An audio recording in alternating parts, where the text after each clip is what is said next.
ఇంట్లోనే సాంబ్రాణి వేసుకోవడానికి కొబ్బరి చిప్ప అయితే కాలుస్తున్నానండి. గుళ్ళో కొట్టిన చిప్పలు ఉంటాయి కదా, ఇంట్లో మన పండగలప్పుడు కూడా కొబ్బరి చిప్పలు కొట్టుకుంటాం.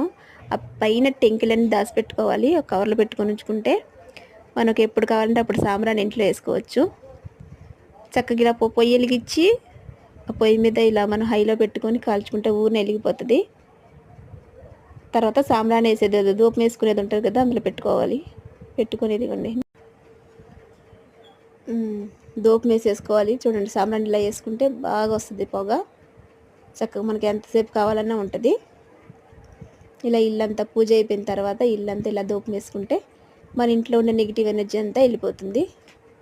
వారానికి ఒక 2-3 సార్లు ఇలా చేసుకుంటే మనకి ఇంట్లో ప్రశాంతంగా ఉంటుంది.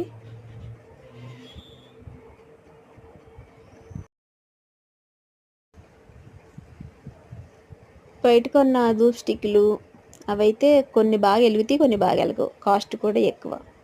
ఇలా మన ఇంట్లో తయారు చేసుకుంటే ఎంతసేపు అయినా సాంబ్రాణి వేసుకోవచ్చు. ఓకే అండి, బాయ్, థ్యాంక్ యూ. ఈ వీడియో నచ్చితే లైక్ చేయండి, నా ఛానల్ని సబ్స్క్రైబ్ చేసుకోండి. Thank you for watching, bye.